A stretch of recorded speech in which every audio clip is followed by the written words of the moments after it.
Artistas da Fundação Síndrome de Down expõem trabalhos na exposição Expressões Radicais.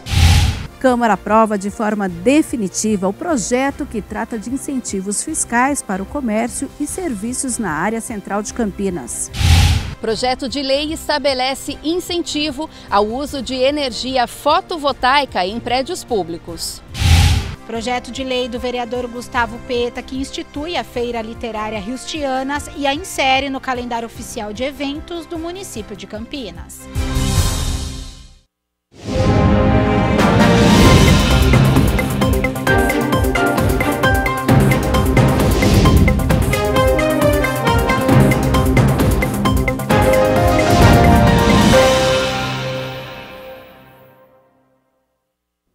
Olá, boa tarde. Quinta-feira, 6 de novembro de 2025. Começa agora o Jornal Câmara Notícia, ao vivo, meio-dia, mais 5 minutos. Muito obrigado pela sua companhia, pela sua audiência. E vamos conversar, participe, mande a sua mensagem para o número do nosso WhatsApp. 19 é o nosso DDD. Para você que é de Campinas e região, já sabe, né? Pode ir direto no número que aparece aqui embaixo da sua tela. É o 978293776, ou você pode mandar o seu elogio, uma crítica construtiva, o que você quer assistir aqui no nosso telejornal, apontando a câmera do seu celular para o QR Code. Também já aparece uma mensagem na sua tela, o WhatsApp da TV Câmara Campinas, você aperta e a gente conversa ao vivo nesta quinta-feira.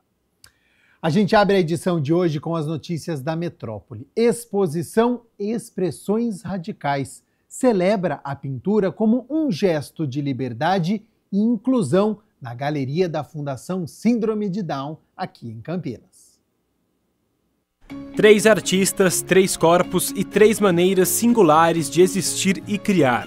Essa é a ideia da mostra de arte Expressões Radicais, que está exposta na galeria da Fundação Síndrome de Down em Campinas. As 32 obras foram inteiramente produzidas no ateliê Tomás Perina, um dos espaços de vivência e aprendizado da Fundação, que completa 40 anos de atividades em 2025. A exposição tem a proposta de ser uma experiência viva, sensorial e transformadora a partir das vivências individuais de cada um dos artistas.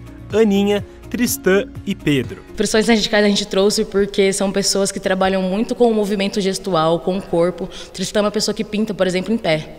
Em nenhum momento passa sentada, então essa coisa de colocar o movimento do corpo junto com a dança do movimento do corpo, de gerar um traço ali, uma linha, uma cor, e por isso a textura é bem densa. Quando você olha o trabalho, você vê que tem algumas camadas de cores.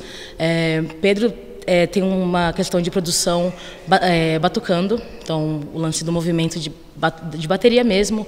Tenho até um pincel feito para essa técnica, já que ele tem esse movimento.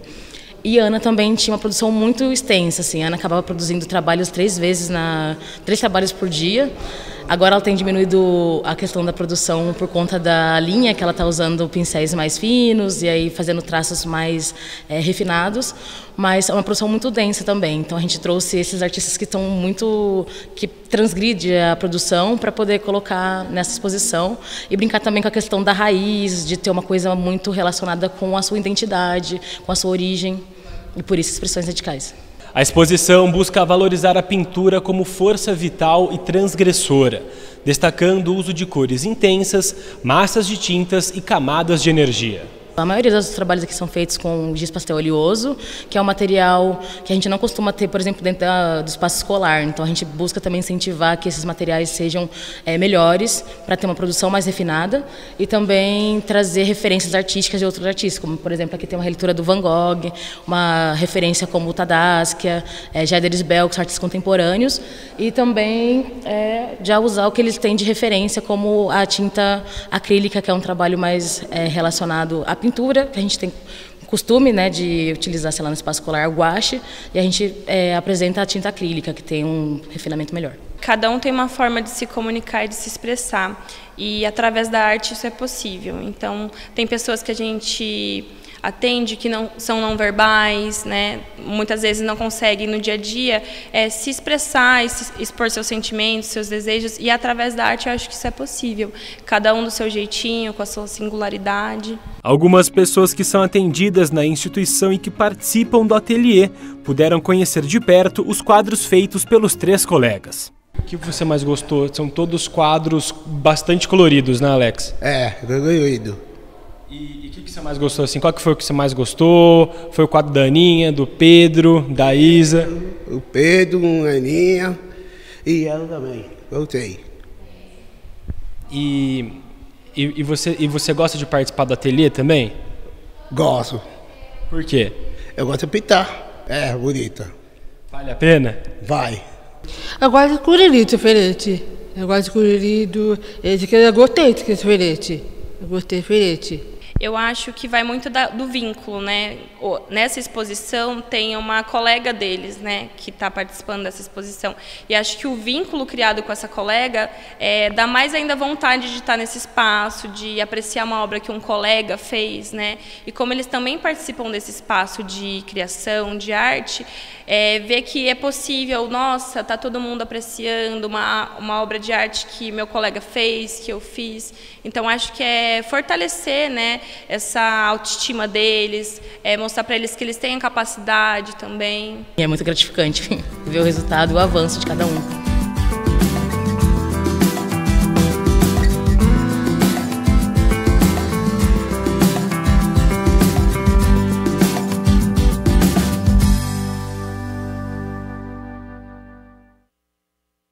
Quem quiser conhecer de perto as obras, o ateliê de arte, né, Tomás Perina, da Fundação Síndrome de Down, fica localizado na rua José Antônio Marinho, número 430, em Barão Geraldo. A visitação vai até o dia 28 de fevereiro de 2026, de segunda a sexta-feira, das 8 horas da manhã às 6 horas da tarde.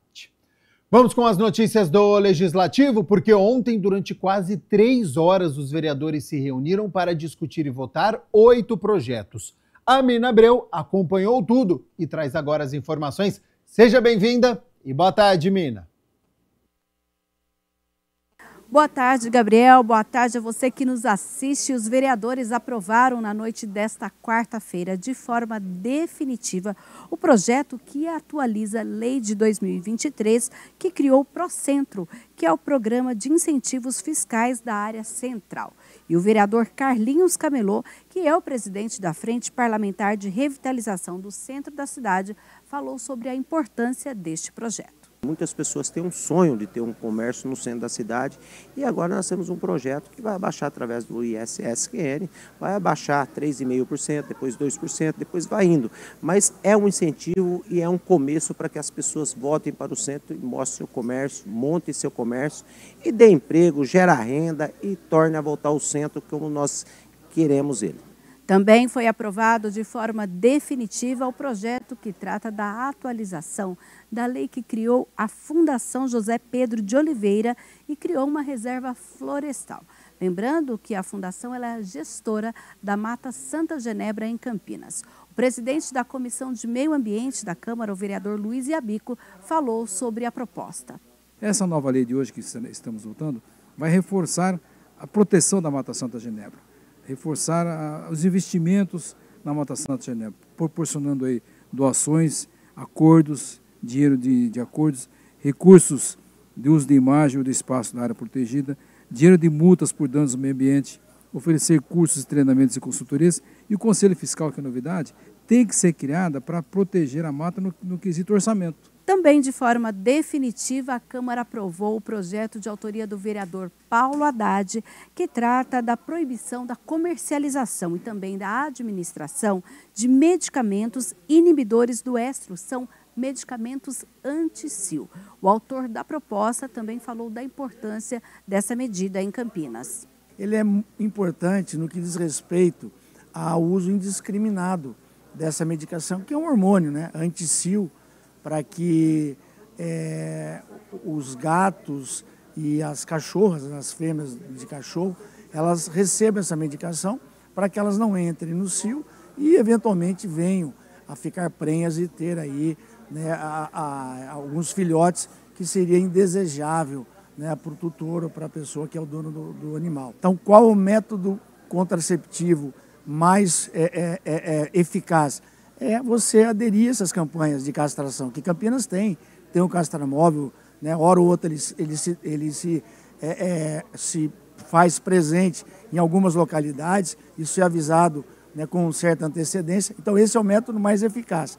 O único senão que nós temos aí como permitir o uso desses contraceptivos é através, né, de uma prescrição do médico veterinário. Então, aquela situação do balconista vender de forma indiscriminada, é isso que a gente quer passar para a nossa população, que ela tenha consciência que isso não é bom, não é o melhor para o seu animal. E já em primeira discussão, a Câmara aprovou 2 projetos de autoria do vereador Igor Diego.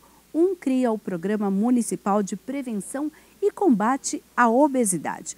O outro obriga que loteamentos e empreendimentos imobiliários que sejam construídos em Campinas tenham a luz LED ou tecnologia similar na rede de iluminação pública. E o parlamentar justificou as 2 medidas. A Campinas tem um programa, né, de transformar toda a cidade em LED. Nós fizemos uma concessão à empresa Conecta hoje que opera esse serviço na cidade. Porém, os novos empreendimentos, eles estão trazendo ainda aquelas lâmpadas antigas. É importante que esteja em sincronia, em consonância com essa ideia de lâmpadas LED, que além da questão energética e sustentável, ela também vai em encontro, né, com esse programa que já é uma realidade ao município. A obesidade no Brasil ele já se transformou em uma epidemia, né? É importante que a Prefeitura e a cidade de Campinas tenham um programa específico para ter um olhar, né, sobre essa questão.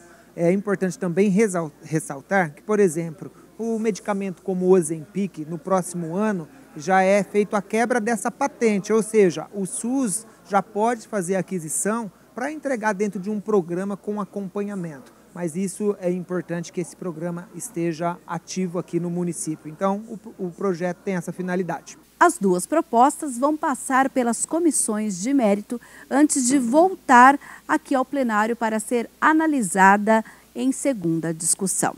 O resultado completo você confere lá no site da Câmara Municipal de Campinas e também a íntegra da reunião no youtube.com/TV Câmara Campinas. É com você aí no estúdio.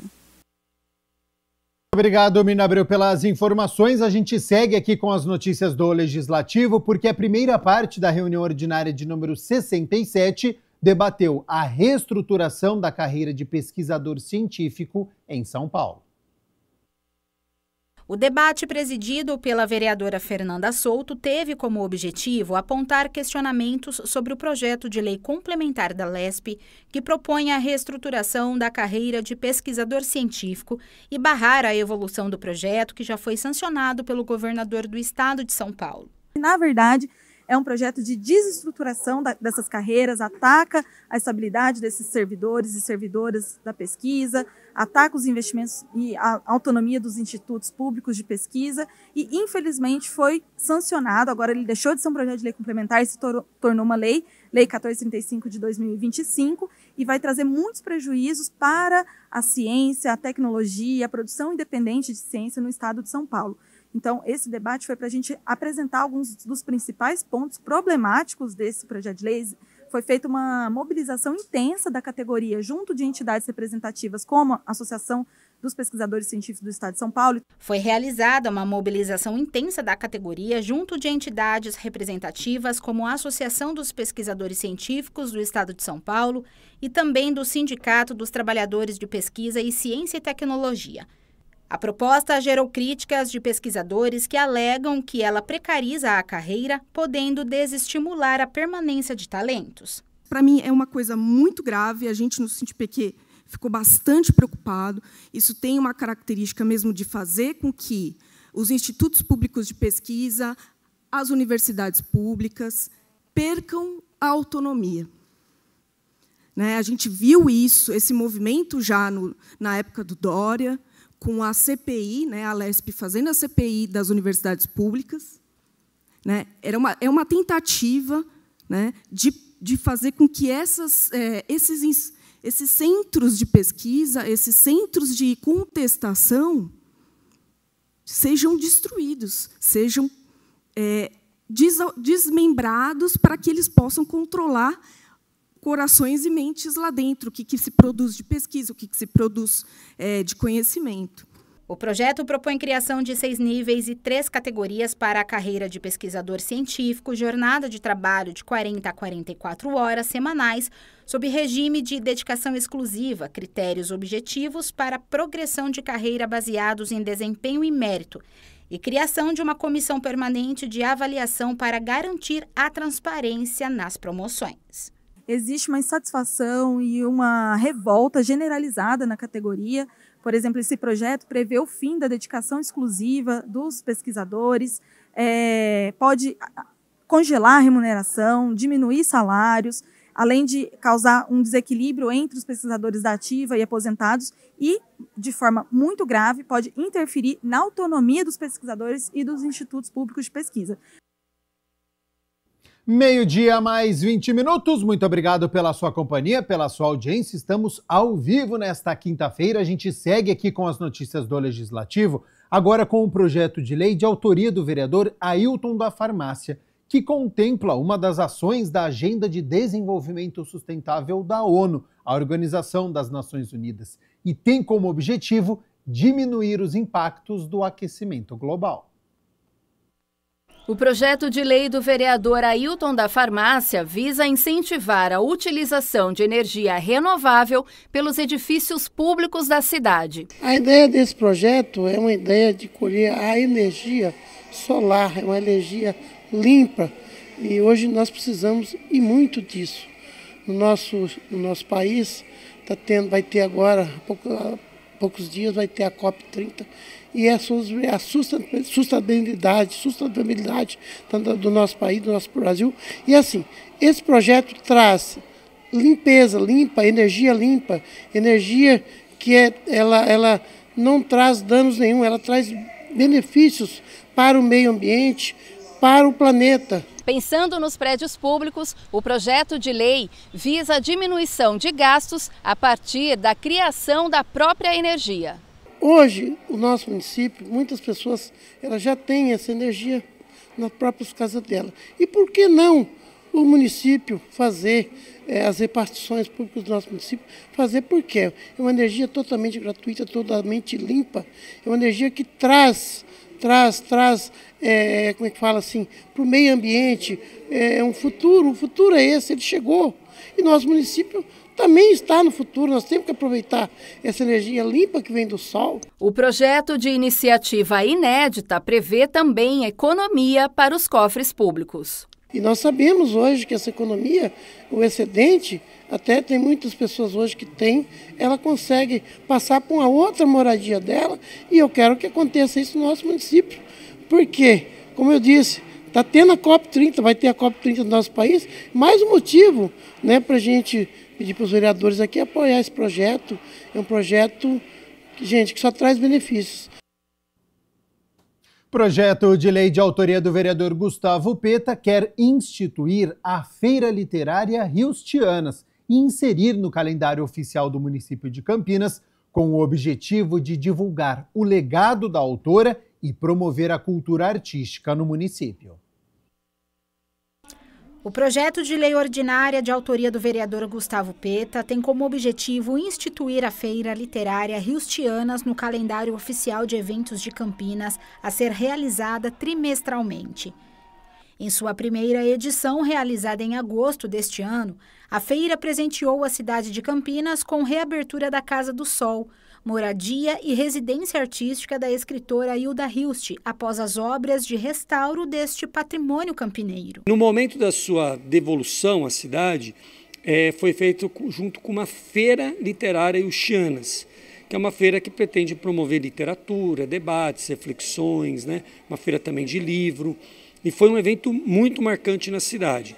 Então, por conta disso, nós, a pedido também dos organizadores, nós estamos apresentando essa proposta que institui a Feira Literária Riustianas no calendário oficial da cidade, para que ela tenha também apoio, estímulo, divulgação promovendo a literatura e reforçando esse caráter de Campinas de ser uma capital cultural também do nosso país, tanto pela literatura como por outras manifestações artísticas. Hilda Hilst foi poeta, ficcionista, cronista e dramaturga brasileira, considerada pela crítica especializada como sendo uma das maiores escritoras em língua portuguesa do século XX e teve suas obras traduzidas para 8 idiomas.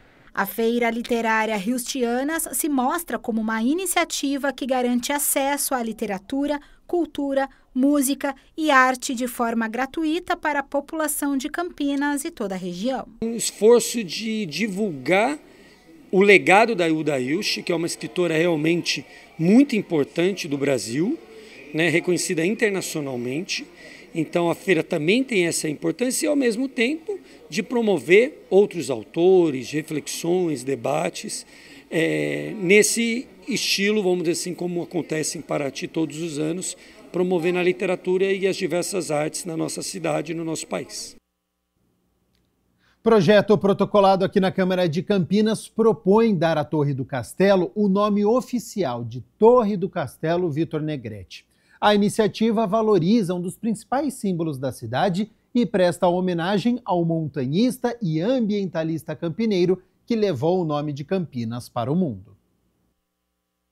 O projeto de lei ordinária que institui oficialmente a Torre do Castelo Vitor Negrete é de autoria do vereador Eduardo Magoga. O documento oficializa o nome Torre do Castelo Vitor Negrete em homenagem ao montanhista, ambientalista e educador campineiro reconhecido internacionalmente por suas conquistas no alpinismo e pelo trabalho em projetos de educação ambiental. A proposta também prevê que a torre continue sendo ponto de referência nas campanhas de conscientização com iluminação temática. A Torre do Castelo é uma área central, bonita, bem vista, bem conceituada, e ela homenageia um esportista da nossa cidade. Então você sempre passa lá e você vê aquelas iluminações. Então, de acordo com os novembros azuis, os maios amarelos, agosto dourado, a gente quer tornar aquele monumento algo já pronto para que você possa homenagear todas essas ações que existem de prevenção ou ações para a gente relembrar da importância de cada fato. De acordo com o projeto, caberá ao Poder Público Municipal adotar medidas para garantir a preservação e manutenção da estrutura. Essas ações poderão ser realizadas com emendas parlamentares, destinadas pelos vereadores. Porque hoje, através de emendas parlamentares, nós podemos fazer com que aquele local seja um local onde possa ter tecnologia, possa ter aí uma boa aparência, uma manutenção e ainda fazer um papel social na cidade, na defesa aí de todas essas pautas que se tratam. Construída na década de 1940 para auxiliar no abastecimento de água de Campinas, a Torre do Castelo se transformou ao longo dos anos em um símbolo da cidade e ponto de encontro de moradores e visitantes. Muito querido e muito conhecido, então vale muito a pena a gente investir nos patrimônios da nossa cidade. Cólicas, incapacitantes e menstruação intensa. Como a endometriose impacta a jornada de trabalho das mulheres? É o Saúde Agora.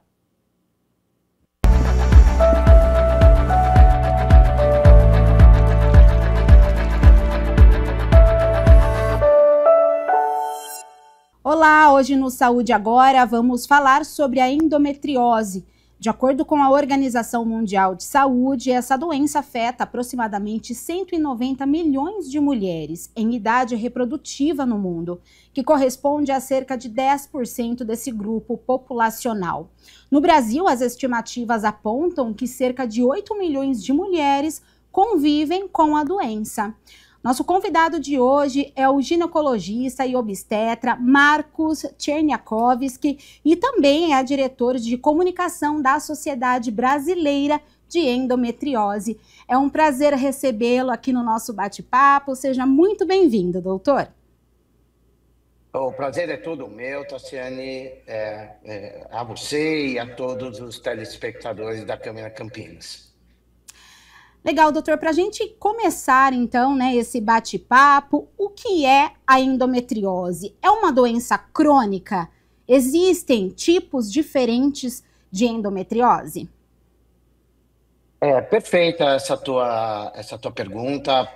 Por mais que a gente fale em endometriose e a paciente chega para nós, né, falando, olha, eu tenho endometriose, quando você pergunta a ela exatamente o que é endometriose, para que ela explique para a gente exatamente qual a doença que ela tem, por incrível que pareça, ela não consegue explicar, ela não consegue entender isso. Então, é importante que a gente conceitue. Endometriose nada mais é do que a saída do tecido endometrial, aquela camada interna que reveste o útero, a própria menstruação, ela é normal sair pela vagina, mas ela vai através das tubas e cai dentro da pelve, dentro da barriga dessa mulher. Então, a endometriose nada mais é do que a saída desse tecido menstrual para fora do útero. E é claro que isso causa repercussões, né? Causa uma reação inflamatória, e a gente deve falar muito sobre sintomas que a endometriose causa. E isso é importante, é uma doença crônica. Isso acontece muitas vezes dentro da fase da adolescência dessa mulher e muitas vezes repercute de forma grave na fase adulta. Perfeito, doutor. A gente vai falar um pouquinho, sim, sobre os sintomas, né? Mas queria que o senhor explicasse exatamente quais são as causas, né? O senhor já deu aí esse início falando que acomete também, principalmente, né, adolescentes, ali no primeiro ciclo menstrual. Algumas mulheres, elas tendem dificuldade de identificar quais são os sintomas, porque em algumas mulheres a cólica é um pouquinho mais forte, o ciclo mesmo, né, menstrual é intenso, tem uma quantidade, né, significativa de sangramento. Como que é, então, identificado a endometriose? As mulheres conseguem identificar, de fato, esse tipo de doença crônica? Cada vez mais a gente tem que falar sobre endometriose. Endometriose, para que vocês tenham uma ideia, já deveria estar sendo considerado um problema de saúde pública, já com programas muito bem determinados, tanto do ponto de vista federal, estadual ou municipal, porque, como você bem disse, acomete cerca de 10% de todas as mulheres que menstruam no mundo inteiro. E nós estamos falando de cerca de 200 milhões de mulheres no mundo e, como você mesmo falou, 8 milhões de mulheres brasileiras. A causa, nós não sabemos exatamente. Eu sempre falo que quem descobrir o que causa exatamente a endometriose, com certeza vai ganhar o Prêmio Nobel de Medicina daquele ano. Mas nós sabemos, sim, que existe uma causa imunológica muito bem determinada nisso tudo e uma causa genética. O que é o certo seria essa causa imunológica? E o que seria essa causa genética, nós ainda não sabemos. E aí nós vamos para os sintomas. Claro que o tecido de dentro do útero foi feito para ficar dentro do útero. Se ele vai para fora, ele causa uma reação inflamatória dentro daquela pelve, dentro daquela barriga. E essa reação inflamatória pode ser uma reação inflamatória muito pequena, como pode ser uma reação inflamatória de uma maneira muito grave. Isso causa sintomas, o principal deles é aquele que você falou, relacionados ao ciclo menstrual. Então, é aquela mulher que não tinha cólica menstrual e passa a ter uma cólica menstrual incapacitante, ou aquela mulher que tinha já uma cólica menstrual e passa a ter de uma maneira muito mais intensa. Outra situação, dor no ato sexual, que nós chamamos de dispareunia. Então, aquela mulher que não tinha também dores para ter relação sexual e passa a ter. Aquela paciente com dor pélvica crônica, aquela dor há mais de 6 meses, tem que chamar atenção. Dor ao evacuar, dor ao urinar e a paciente que vem ao nosso consultório, ao nosso ambulatório, com história de dificuldade de se engravidar. Hoje nós sabemos que 30% a 50% dessas pacientes podem ter como diagnóstico a endometriose. E isso tem que se chamar atenção. Então, as mulheres hoje, elas não podem normalizar situações que não são normais. Quando você pergunta àquela mulher, poxa, você tem dor para menstruar? Ah, eu tenho, mas é normal. Ou, você tem TPM? Ah, eu tenho, mas é normal. Não, gente. Ter dor não é normal e não pode aceitar isto como uma situação, algo que a incomode como uma situação normal. Perfeitamente a colocação, doutor, né? Falando sobre esses principais sinais que a mulher ela tem que ficar atenta, né? Com esses primeiros sintomas. Quando então elas chegam com essas queixas, né? No consultório, há um exame, há algum exame assim de imagem, algo para identificar, fazer um diagnóstico exatamente da endometriose? Excelente pergunta, Tassiane. Bom, eu acho que o que tem que ficar muito bem claro aqui é que consulta ela precisa ser uma consulta muito bem direcionada, muito bem feita. Não são consultas que têm que ser realizadas em 5 minutos, em 10 minutos. Nós temos que escutar muito bem a paciente. Depois o exame físico, que é o exame de toque, é um exame extremamente importante.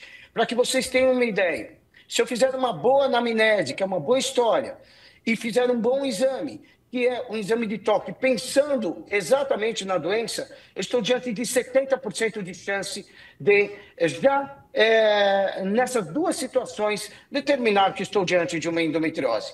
E aí eu vou lançar mão de basicamente 2 exames importantes. Um ultrassom com preparo intestinal, não esses ultrassons normais que nós fazemos no dia a dia, e sim um ultrassom com preparo intestinal, uma ressonância magnética com preparo intestinal. Não há necessidade de se fazer os dois. Então, dependendo do local onde ela esteja, a gente precisa usar aquele exame que possa ser o mais fácil, o mais tranquilo para ela realizar. Então, quando eu faço esses 2 exames, praticamente eu chego em quase 100% de chance de saber que eu estou diante de uma endometriose. E aí sim, diante dessas 3 situações, eu vou determinar se eu estou diante de uma situação que eu possa acompanhar clinicamente ou já ela teria uma indicação de ir já para uma cirurgia, elas normalmente minimamente vazias. Ah, perfeitamente, doutor. Então, existe a possibilidade de um tratamento sem a necessidade de cirurgia, seria isso? Seria isso porque determinadas situações hoje, se eu sei que eu sempre falo que uma pessoa ela não opera porque ela tem endometriose. Ela opera porque ela tem repercussão dessa endometriose. Para fazer uma analogia, mesma situação que a gente faz com outras doenças.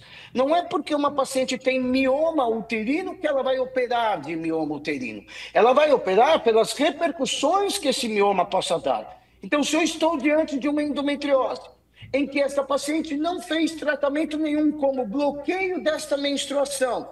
E já falando um pouquinho de tratamento, a primeira linha de tratamento clínico é anticoncepcionais, que são esses que nós usamos no nosso dia a dia mesmo. Não existe um melhor, não existe um pior, é aquele anticoncepcional que essa paciente melhor se adapta. E por que dos anticoncepcionais? Porque eu vou bloquear. Normalmente ela tem esses sintomas quando ela menstrua. Então não existe problema nenhum em eu brecar esse ciclo menstrual para essa paciente, melhorando a qualidade de vida dela e evitando com que essa doença progrida. Claro que os anticoncepcionais não vão eliminar as lesões, assim como eles também não vão eliminar aquele mioma uterino. Mas essa paciente vai conseguir, através disso, ter os seus sintomas extremamente melhorados e a qualidade de vida melhorada, não havendo a necessidade de ir para uma cirurgia. Caso, com este tratamento, ela não consiga melhorar esses sintomas, e algumas dessas pacientes acontece isso também, claro que a gente pode falar sobre cirurgia ou quando operar essa paciente, aí sim está determinado um ato cirúrgico para essa mulher. Doutor, a gente fala, né, sobre essa questão do lado emocional também, né? O senhor fez essa colocação em relação à qualidade, né, de vida, de bem-estar também da mulher. não só o sintoma físico, né, mas também acaba envolvendo aí uma questão do lado emocional, né, a qualidade de vida, assim, a rotina do dia a dia, trabalho, a vida pessoal, a vida profissional. A gente entrou na questão sobre a relação também da endometriose em relação à infertilidade da mulher. Algumas mulheres têm essa dificuldade de engravidar. Depois que ela faz o tratamento ou com métodos normais, né, sem a cirurgia, ela continua tendo algum tipo de sintoma, tem alguma reação da medicação ou desse tratamento, algum efeito colateral também que vá prejudicar de certa forma? Não, excelente pergunta, Tassiane. Hoje, endometriose, eu sempre falo que o Marcos sozinho não trata mais endometriose. A gente precisa de outros profissionais que estejam junto com a gente. Então, se nós percebemos que a paciente se abalou muito com a endometriose, com esse diagnóstico, o acompanhamento psicológico é importante para que ela realmente conviva e saiba conviver com isso. A parte de uma nutricionista. Hoje a gente sabe que existem alimentos mais inflamatórios, alimentos menos inflamatórios. Então, uma orientação nutricional para essa paciente é extremamente importante. Atividade física, extremamente importante. O nosso melhor anti-inflamatório que nós temos no nosso corpo é endorfina, e a atividade física libera endorfina. Então, eu falo o seguinte, que ela não pode aceitar que a endometriose seja maior que ela. É maior que a endometriose. Então, tudo que a endometriose quer é que ela fique para baixo, fique depressiva, não queira fazer nada, ela vai estar fazendo o jogo da endometriose. Porque quando uma pessoa fica depressiva, fica para baixo, sem vontade de fazer nada, isso baixa a imunidade dela e existe uma propensão ainda maior para que a endometriose se alastre e aumente essa qualidade de vida pior. Portanto, ela precisa mudar as atividades que ela faz no dia a dia. E dá para se conviver muito bem com a endometriose. Endometriose não é um diagnóstico final, e muitas vezes essa paciente chega, olha, eu estou com uma doença que não tem cura, que ela tem controle apenas. Mas não tem problema, é melhor que a gente controle mesmo, e isso acontece com qualquer outra doença que a gente tem no nosso dia a dia. Tá? Então, essa é a mensagem que tem que ficar para essas mulheres. Muito esclarecedor, então, as suas respostas, doutora. A gente, então, tem que ficar atento mesmo, né, a esses sinais. O que a mulher não pode deixar é realmente de sentir, né, o que o seu organismo está pedindo, né, prestar atenção no nosso corpo, prestar atenção no nosso organismo e realmente chegar no consultório e fazer os exames de rotina. Eu acho que essa é a primeira opção que a pessoa tem, né? A primeira questão que a mulher ela vai conhecer o seu corpo, conhecer os seus sintomas para poder então chegar nesse diagnóstico para fazer um tratamento adequado, né? Não, exatamente. Se uma mulher ouvir do colega médico de que essa é uma situação normal, de que ela tem que conviver com esses sintomas, com essa situação que a incomode, sinceramente, ela tem que procurar outras opiniões e procurar alguém que a abrace e alguém que acredite exatamente naquilo que ela está sentindo. Não é incomum uma paciente passar por 3, 4, 5 colegas e chegar ao nosso consultório ou ao ambulatório lá da Faculdade de Medicina do ABC, da qual eu chefio, e nós falarmos, olha, agora vamos examinar, e ela estranhar que ela está sendo examinada, porque ninguém a examinou, ninguém a escutou. Então, isso que você falou é extremamente importante. Não aceite como normal você ter dor. Tá? Isso eu acho que é o mais importante. E não se preocupem também em relação à cirurgia. Hoje nós deixamos cirurgia para os pacientes que existem falhas do tratamento clínico, ou aquelas pacientes que a gente está acompanhando e a gente percebe a progressão dessa doença, caso de infertilidade, em que a gente sabe que as lesões que estão lá dentro da pelve, da barriga dessa paciente justificam essa infertilidade, e para casos muito especiais, como comprometimento de intestino, comprometimento de bexiga, muitas vezes diafragma, apêndice. Então, deixem que o colega que está acompanhando isso a oriente e sempre de forma positiva. Tá? Eu costumo falar que nós temos que ser otimistas e não pessimistas em relação ao diagnóstico da endometriose. Ótimo, muito obrigada, doutora. A gente conversou com o ginecologista e obstetra Marcos Cherniakovski. Muito obrigada pela sua participação, por tirar as nossas dúvidas, né? Realmente acredito que as mulheres e todo o público que assiste aqui a programação da TV Câmara conseguiu, né, identificar um pouquinho os sintomas e foi realmente respostas assim esclarecedoras. Muito obrigada. Imagina, Tassine, eu que agradeço esse espaço para falar aqui na Câmara Campinas. Eu acho que quanto mais nós falarmos sobre endometriose, quanto mais informações com credibilidade nós dermos, melhor para o público em geral. E parabéns você pela condução dessa entrevista e por ter acertado o meu sobrenome de primeira, que é uma coisa extremamente difícil. Muito obrigado. Muito obrigada. Eu que agradeço. Muito obrigada.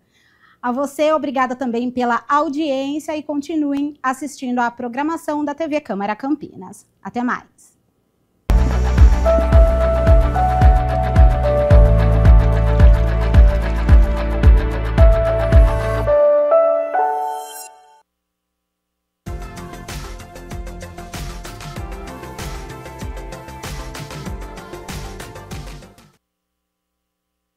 Hoje, dia estável, né? Nós falamos ontem aqui no Jornal Câmara Notícia que a chuva ia dar uma trégua e, de fato, hoje o sol aparece durante todo o dia. Para amanhã, sexta-feira, uma condição muito parecida, viu? Com o sol aparecendo entre nuvens e a diferença é que a temperatura vai subir sexta-feira de calor. Olha só, elas já estão aqui na minha tela, então o fim da semana está chegando com mínima de 20 graus, já é uma mínima elevada. Ao longo do dia a temperatura sobe, podendo chegar aos 32 graus aqui na cidade de Campinas. O Jornal Câmara Notícia fica por aqui. Muito obrigado pela sua companhia, pela sua audiência. Continue na nossa programação e nos vemos amanhã na sexta-feira ao meio-dia, ao vivo. Te esperem. Até lá. Tchau, tchau.